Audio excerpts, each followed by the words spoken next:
L'Emmerdeuse, c'est une collection de films documentaires qui n'hésitent pas à mettre le pied dans la porte, à taper l'incruste, à jouer les pots de colle, à poser les questions dérangeantes et à ne surtout pas lâcher le morceau sur les problèmes de société.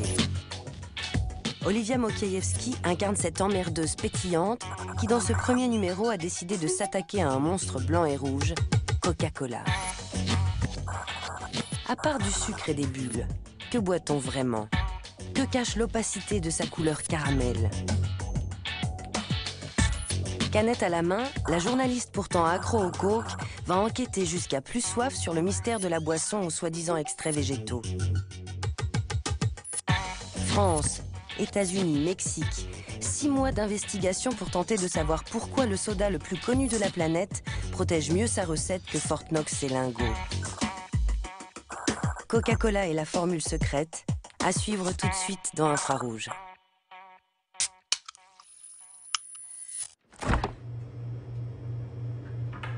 Là, c'est moi, Olivia. Et ça, c'est ma boisson préférée. Voici le geste que je fais 3 fois par jour, depuis plus de 20 ans. J'adore le coca, son goût sucré et son petit côté acide. J'en bois quand je suis en tournage, au bureau, avec mes amis. Quand j'ai soif, quand j'ai pas soif. J'en bois par habitude, par plaisir, par réflexe. J'en bois en vacances, après le sport. Je crois que je suis accro. Si je calcule bien, dans ma vie, j'en ai bu 7000 litres. Je ne sais pas si vous vous êtes déjà posé la question, mais je commence à me demander ce qu'il y a dedans. Surtout que sur la canette, il n'y a pas beaucoup d'informations.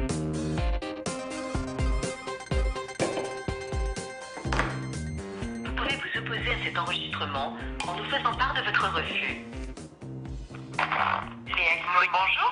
Oui, bonjour madame, je suis bien au service consommateur ? Oui, vous êtes au service consommateur Coca-Cola. Oui, bonjour. Je vous appelle parce que je consomme très régulièrement votre boisson. En fait, je voulais savoir ce que vous mettiez dans le coca. Donc le Coca-Cola classique, c'est de l'eau qui est gazéifiée avec du sucre et des arômes naturels. D'accord, et tout ce qui est et arômes naturels, c'est quoi? Dans les arômes, ce sont les extraits végétaux. Et c'est quoi alors, les extraits végétaux? Alors par contre, ça fait partie de la recette secrète. Il y a très peu de gens dans le monde qui connaissent la composition exacte de la liste exacte de l'ensemble des arômes qui lui donne son goût unique. Donc la réponse est claire pour vous? Allez, la réponse est claire. D'accord, je vous remercie de votre appel, je vous souhaite une bonne journée. Merci à vous, au Au revoir. revoir madame. Bon, ce qui est clair, c'est que je n'ai pas ma réponse. Alors la formule secrète la mieux gardée au monde, je vais aller la chercher moi-même, quitte à passer pour une emmerdeuse. Et je vais même en faire un film.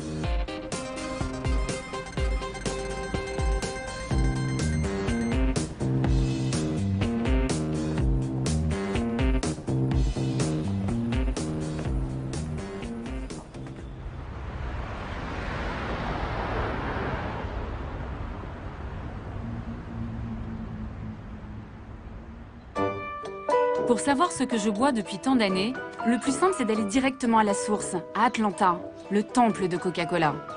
C'est ici qu'est né le Coke en 1886. À quelques centaines de mètres du siège de la multinationale, on trouve un musée entier à la gloire du soda le plus connu au monde. Et à l'intérieur, il y a ce qui m'intéresse, la formule secrète. L'année dernière, Muhtar Kent, le big boss de Coca en personne, l'a déposé dans un immense coffre-fort. En tout cas, c'est ce qu'il prétend.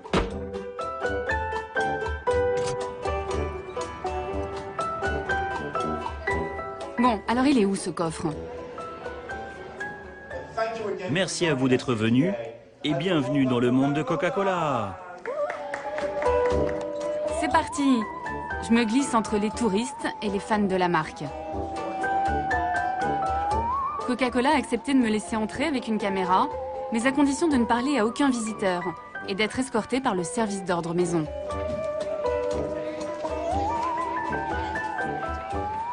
Regardez là. Ce qu'on veut nous montrer ici, c'est le monde merveilleux de Coca-Cola. Comme dans la pub, où quand on ouvre du coca, on ouvre du bonheur. You're so sweet. C'est dommage que tu parles pas, tu vas pas pouvoir me donner la formule. What's the secret formula? Tell me. Qu'y a-t-il dans cette boisson pour que là, à cet instant, plus de 78 millions de personnes ouvrent tout un Coca-Cola dans le monde? Chaque jour, le groupe vend 2 milliards de boissons. Je réalise à quel point cette histoire de secret est devenue un véritable outil marketing. Suivez-moi. Et côté mise en scène, avec les Américains, on est rarement déçus. A secret formula for the most deliciously different taste the world has ever known. A secret formula for all that is, was, and ever will be the heart of Coca-Cola.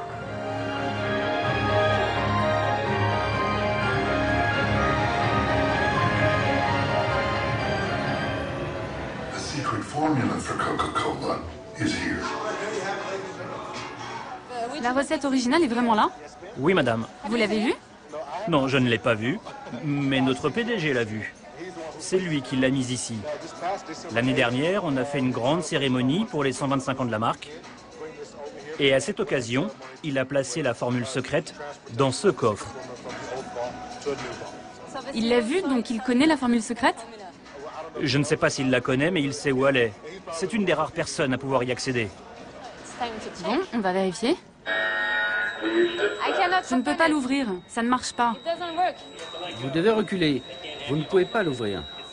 Mais je veux savoir. Vous devez reculer. Vous avez déclenché l'alarme. Vous voulez dire que la sécurité va débarquer? Non, ce qui va se passer, c'est que ce sont des policiers qui vont arriver. Ah oui, ok, bah je les attends. Bon, combien vous voulez pour me laisser ouvrir le coffre? Sécurité, ici Tim. Pas de souci. C'est nous qui avons déclenché l'alarme. Je crois que tout ça, c'est surtout du spectacle. La recette est là, mais je ne peux pas vous la montrer. Alors qui dois-je contacter pour connaître la formule? Bon, je suis sympa avec mes questions, mais la sortie, c'est par ici. Je n'en saurai pas plus. Ah, j'ai quand même droit à un petit cadeau de départ. Timothy, c'est gratuit, je peux en boire autant que je veux? Tout ce que vous voulez, autant que vous voulez. Mais je vais être malade. Non, pas de souci. C'est comme si vous étiez enfermé dans un magasin de jouets.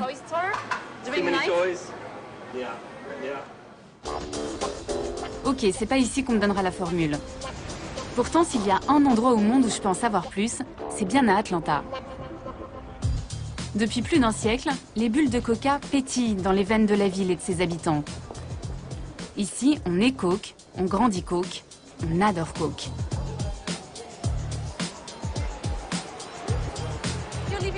Vous vivez à Atlanta, vous pouvez peut-être m'aider à savoir ce qu'il y a dedans. J'en ai aucune idée. Et ça vous ennuie pas? Ça m'ennuie pas du tout. Vous connaissez tous les ingrédients du Coca-Cola? Ah non, pas du tout. On n'a pas le droit, vous savez, c'est secret. Vous n'avez pas le droit, mais vous êtes une consommatrice? Oui, mais c'est pas grave, ils ont le droit d'avoir leur secret. Vraiment? Ça ne vous embête pas? Non. Est-ce que vous savez ce qu'il y a dedans? Ce qu'il y a dans le coca? Non, ils gardent ça très secret. Et vous n'êtes pas curieuse de savoir ce que vous buvez? Non, j'aime ça, c'est tout. Vous leur faites confiance? Bien sûr. Je suis la seule à vouloir savoir ce qu'il y a dans le Coca-Cola. C'est dingue. La seule? Pas tout à fait. D'autres avant moi ont tenté de percer le mystère Coca. Des concurrents de la marque, des fans, des chimistes ont même analysé la célèbre boisson. Sans succès. Difficile de trouver quelque chose quand on ne sait pas ce qu'on cherche. Personne n'est parvenu à identifier la totalité des ingrédients, jusqu'à l'année dernière, où une radio américaine a annoncé une découverte incroyable. Nous pensons que nous avons trouvé la recette originale du Coca-Cola. Et je ne plaisante pas. Je ne plaisante pas, la recette la plus secrète du monde. Je l'ai là. On l'a trouvée dans un vieux journal. C'est un journaliste, un certain Charles Selter, qui aurait publié la recette originale du Coca-Cola.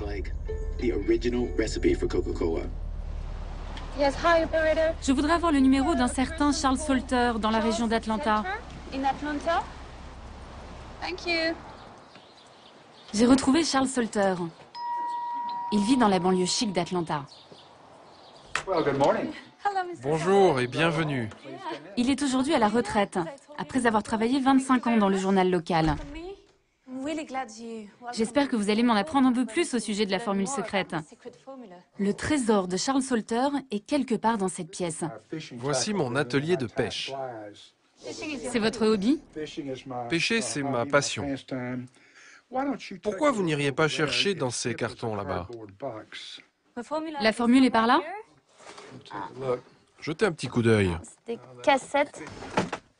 C'est peut-être ici? Non, là, c'est des vieilleries. Ça peut pas être ça, là?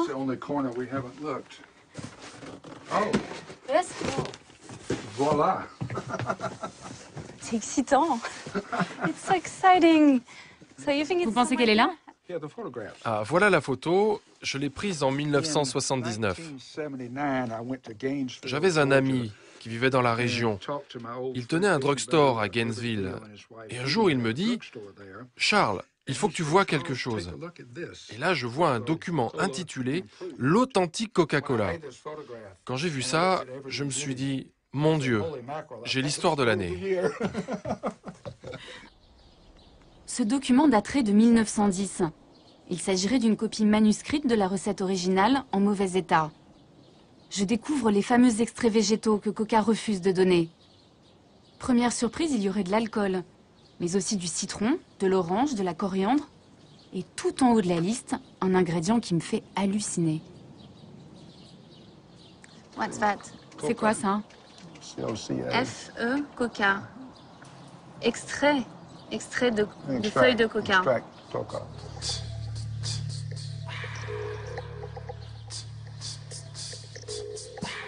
Vous avez dû être surpris quand vous avez vu qu'il y avait de la feuille de coca.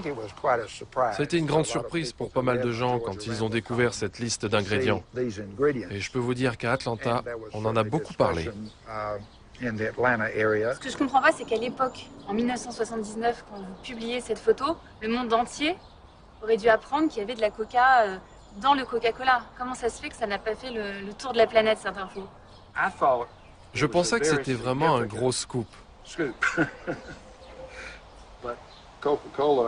Mais Coca n'a jamais confirmé que c'était la formule originale. Personnellement, je suis convaincu que c'est la bonne formule. Mais ça fait partie de ces mystères, si difficiles à élucider. À l'origine, dans la recette de mon soda, il y aurait eu de la feuille de coca et son dérivé de la cocaïne. Logique après tout, c'est pour cela que ça s'appelle Coca-Cola. Mais pourquoi mettre de la drogue dans une boisson? La réponse est à 40 km de là, dans la ville de Columbus. C'est ici qu'a vécu le pharmacien John Pemberton, l'homme qui a inventé le Coca-Cola. Une jolie maison, une vie a priori bien rangée. Mais mon guide va me raconter comment est née la célèbre boisson. Une histoire qu'on préfère oublier chez Coca-Cola. Donc c'est là qu'il vivait? Oui, il vivait ici avec sa femme et son fils, Charles. Et là, c'est sa chambre, c'est ça? This was his bedroom. Wow. C'est une jolie maison traditionnelle. Ça, c'est John et son fils, Charles, un peu plus âgé. Et où est-ce qu'il travaillait? Son laboratoire est installé dans la cuisine. En 1886, aux États-Unis, c'est l'apparition des sodas. John Pemberton va s'inspirer d'une boisson française très populaire à l'époque, le vin Mariani, qui justement contenait de la cocaïne. Qu'est-ce qu'il faisait ce pharmacien? Il a inventé différentes boissons. En voici quelques publicités ici. Il passait son temps à fabriquer des mixtures. À l'époque, les gens pensaient que les sodas soignaient toutes sortes de maladies.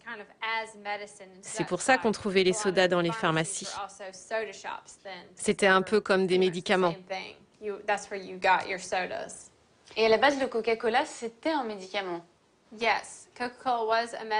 Oui, Coca-Cola était un médicament et il contenait de la cocaïne au début. C'était censé vous soigner pour toutes sortes de douleurs, que ce soit à la tête, au ventre, toutes sortes de maladies en fait. Mais Pourquoi Pemberton a mis de la cocaïne dans le Coca-Cola? Suite à ses blessures durant la guerre de sécession, il est devenu accro à la morphine. Et il est devenu ensuite dépendant à d'autres produits un peu moins dangereux que la morphine. Vous faites visiter cette maison à des classes, des enfants, et vous leur dites pas, en fait, qui était vraiment le docteur John Pemberton. Vous leur parlez pas de son problème avec la drogue, vous parlez pas de cocaïne? Non, on donne juste aux enfants des informations basiques sur Coca. On ne leur parle pas de la cocaïne. On préfère leur donner une image plus idéalisée de la cocaïne. Enfin, pardon, du Coca. Un pharmacien accro à la cocaïne qui met de la drogue dans sa boisson, ça fait un peu tâche dans le monde merveilleux de Coca.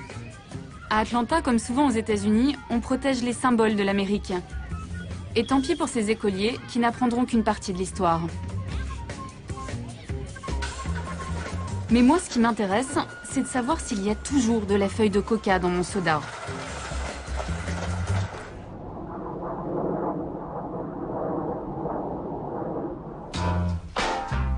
À 2000 km d'Atlanta, j'ai rendez-vous avec l'un des rares Américains qui osent défier la marque la plus puissante du monde. Au pied du pont de Brooklyn, voici le repère de Ray Rogers, le fondateur du collectif Killer Coke. Avec un tel nom, au moins le message est clair. Depuis 10 ans, ce syndicaliste consacre toute son énergie à dénoncer la face cachée de Coca-Cola. Hi. Hi, I'm Olivia. Olivia, glad to meet you. Yes, so glad to have you here. C'est le porte-parole de tous ceux qui se disent victimes de la multinationale. Ramon, vous avez été viré et vous avez dû retrouver un nouveau boulot. Louis, vous, qu'est-ce qui vous est arrivé? Autour de la table, une quinzaine d'employés ou d'anciens salariés des usines Coca-Cola de New York. Ensemble, ils ont porté plainte pour harcèlement moral et discrimination raciale.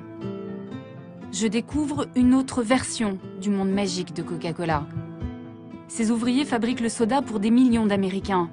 Ils ne connaissent pas la recette, ils mélangent seulement le sirop de cola avec de l'eau, avant de le mettre en bouteille. Vous avez déjà entendu parler ou vu des feuilles de coca? On en a entendu parler, mais ils ne nous laissent jamais voir la production, car le sirop n'est pas fabriqué chez nous. Mais oui, on a entendu des choses. Est-ce que vous pensez qu'il y a des produits utilisés qui sont dangereux? Sans aucun doute possible, oui. On reçoit le sirop dans des gros barils.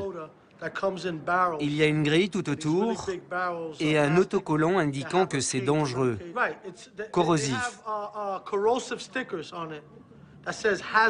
Un jour, j'ai vu un de ces barils s'ouvrir. Le produit a littéralement bouffé la peinture au sol. Ça l'a enlevé. En fait, c'est de l'acide très puissant. Les gens chargés de nettoyer ne pouvaient pas toucher ce truc avec les mains.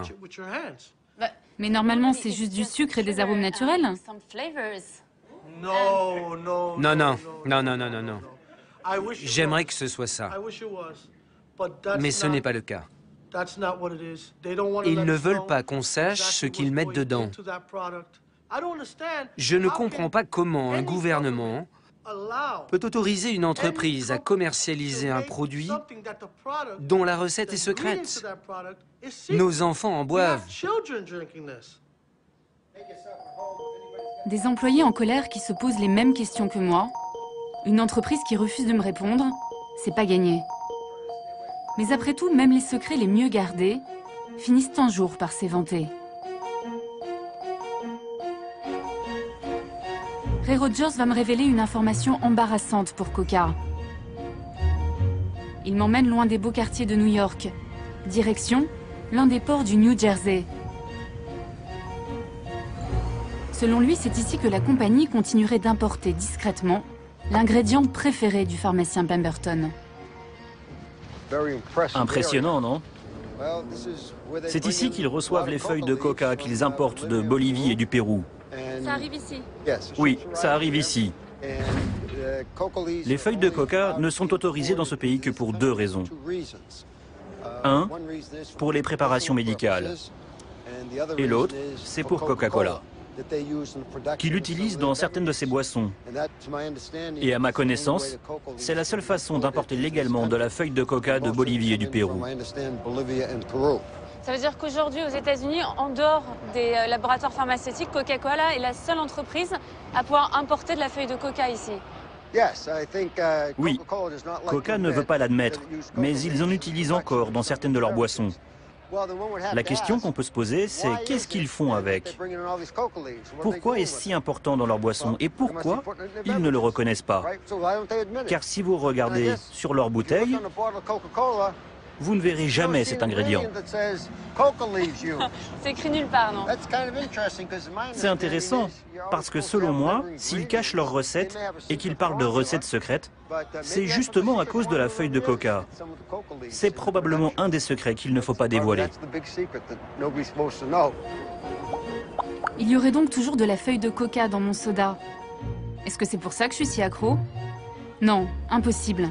La cocaïne a été interdite en 1906 dans le Coca-Cola. D'après Ray Rogers, les feuilles seraient aujourd'hui utilisées uniquement pour leur arôme, leur goût amer. Et pour se débarrasser de la cocaïne, la firme d'Atlanta ferait appel à une société spécialisée, la Stepan Company.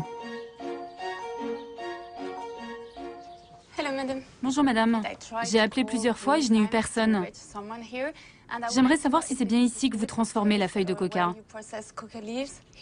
Je vais voir si quelqu'un peut vous répondre. Non, nous n'avons pas le droit de parler de nos clients ici. Donc, personne ne peut me dire si vous importez bien de la feuille de coca du Pérou? On ne parle pas de nos clients. On ne peut pas vous aider. Et il n'y a pas de responsable? Bon, merci. Au revoir, passez une bonne journée. Il n'y a pas moyen? Mais quand même, je pense que j'ai le droit de savoir, non? Merci, au revoir. Visiblement, il n'y a pas que chez Coca qu'on a le goût du secret.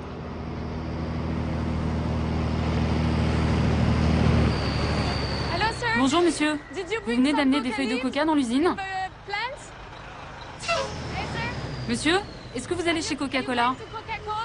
Je ne vais pas chez Coca, mais ma cargaison va chez Coca. Pourquoi? Stepan importe de la feuille de coca, n'est-ce pas? Je ne sais pas ce qu'ils font. Mais qu'est-ce que vous transportez? J'ai des barils de liquide. Quel genre de liquide? Je sais seulement que ça va chez Coca. C'est peut-être du sirop, j'en sais rien. Vous ne savez pas ce que c'est? C'est un liquide alimentaire. Je veux savoir ce que je bois, donc je cherche à connaître les ingrédients. Ils ne nous laissent pas savoir. Oui, c'est secret. Bien sûr, comme toujours. Stepan fournirait donc un mystérieux liquide à Coca-Cola. Mais ce produit a-t-il oui ou non un lien avec la feuille de coca?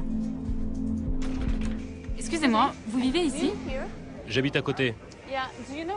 Est-ce que vous connaissez Stepan? Ouais, je connais. Vous savez ce qu'ils font? Il y a longtemps, j'y travaillais. Il faisait de la cocaïne. Il faisait de la cocaïne? Je vous parle de ça il y a 15 ans. Il faisait de la cocaïne. C'est ce qu'on m'a dit. Et maintenant, vous savez ce qu'ils font? Je travaille plus là-bas. Coca-Cola continue d'utiliser de la feuille de coca. Oui, bien sûr. Et on m'a dit que c'était ici qu'elle était transformée. C'est possible, puisqu'ils fabriquent de la cocaïne pour les labos pharmaceutiques.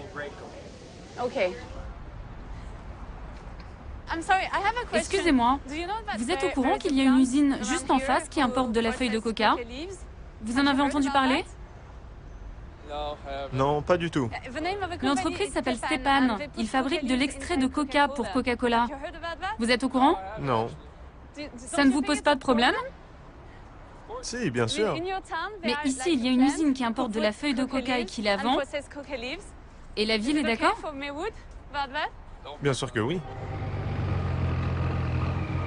Bon, si je comprends bien, il n'y a plus de cocaïne dans mon soda. Mais en attendant, je bois probablement sans le savoir de l'extrait de feuille de coca depuis 25 ans.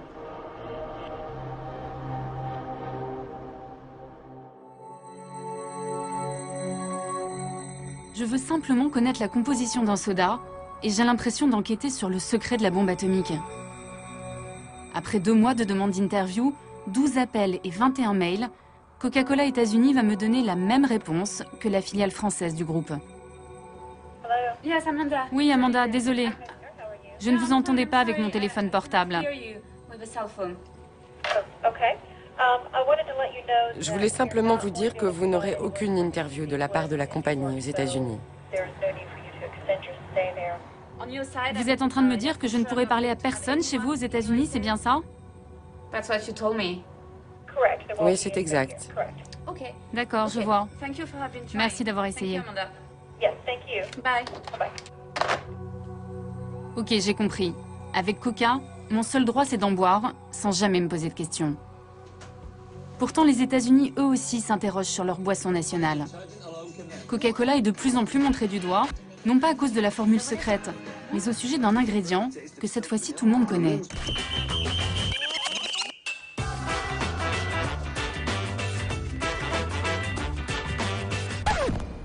Vous ne mangeriez jamais 16 sachets de sucre.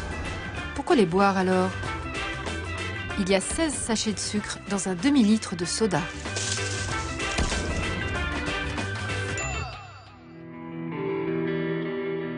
À l'autre bout du pays, un État a déclaré la guerre au soda. Je pars en Californie. Ici, il est désormais interdit de vendre des boissons sucrées dans les lieux publics ou dans les écoles.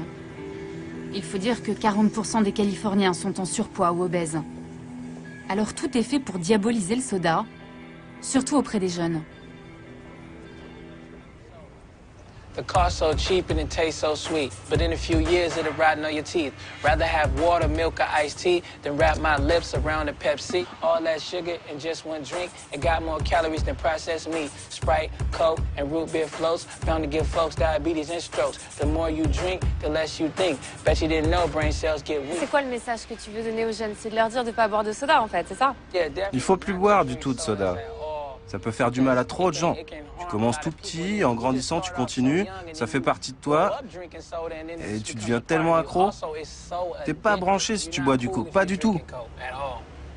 Faut que tu boives de l'eau ou un truc plus sain. Arrête! Tu sais pas ce que ça fait sur ton corps. Ok, donc si je veux être cool, il faut que j'arrête. Ouais, si tu veux être cool, faut que t'arrêtes le coca.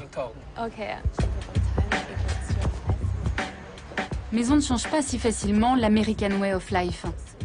Face à eux, les anti-sodas ont des machines de guerre comme Coca, qui dépensent des milliards de dollars en publicité. On y va. La bataille est encore loin d'être gagnée. Pour me le prouver, le leader californien des anti-Coca m'invite à déjeuner dans ce qu'il appelle un désert alimentaire.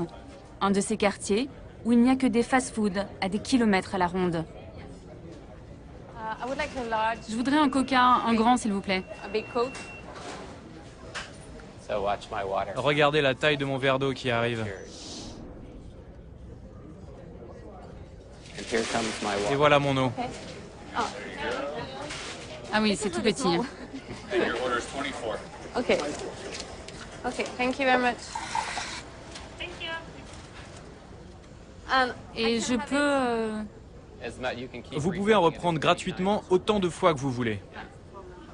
C'est un gros problème. C'est ça le problème, hein. Je peux en avoir autant que je veux. Je peux venir m'en servir quand.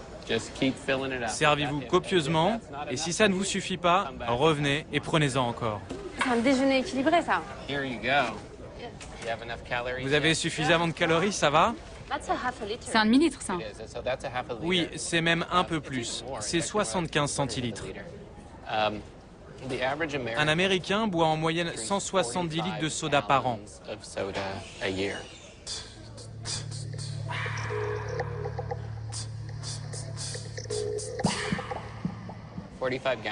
170 litres, ça représente 20 kilos de sucre. Mon fils pesait 20 kilos à l'âge de 5 ans. Donc l'Américain moyen boit l'équivalent d'un enfant de 5 ans par an. C'est un tsunami de boissons sucrées. C'est quoi l'intérêt pour les grandes compagnies de soda d'augmenter la taille? Parce que c'est toujours le même prix, c'est très peu cher. Donc c'est quoi leur but? Pourquoi ils veulent augmenter les quantités? Je pense que tout ce qu'ils font, ils le font pour augmenter leurs ventes. Si vous en buvez beaucoup aujourd'hui, il y a de grandes chances que vous en buviez plus demain. Donc ça peut être une bonne affaire d'acheter 1 litre de soda dans un restaurant, mais quand vous allez aller au supermarché, vous allez le payer bien plus cher.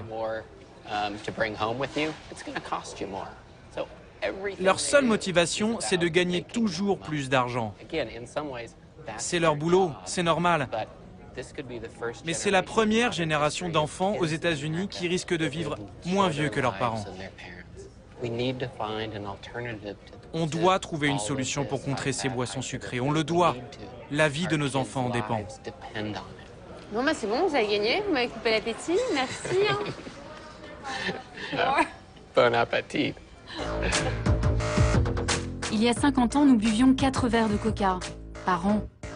Aujourd'hui, les boissons sucrées sont en train de remplacer petit à petit l'eau et le lait. Les sodas sont même devenus la première source de sucre et de calories dans l'alimentation des Américains.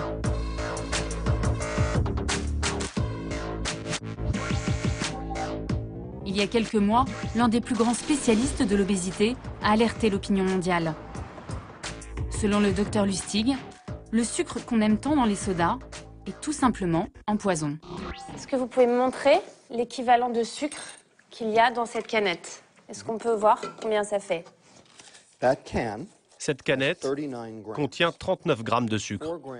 Une cuillère à café, c'est 4 grammes. Donc en gros, elle contient 2, 3, 4, 5, 6, 7, 8, 9 Oh là là. et 10. Ça, c'est la quantité de sucre contenue dans cette canette. Donc quand je bois ça, j'ingurgite en fait cette quantité de sucre. Exactement. Aucune différence. Ok. Moi, je sais que j'ai du mal à arrêter. J'essaye d'arrêter, de diminuer ma consommation, mais j'y arrive pas. C'est à cause de ce sucre que je suis dépendante? Absolument. La raison pour laquelle les gens ne parviennent pas à arrêter de consommer ces boissons, c'est parce que le sucre a un impact sur une partie précise du cerveau. Et ça devient difficile d'arrêter. C'est pour ça que nous avons des enfants et des adultes qui ont une vraie dépendance au sucre.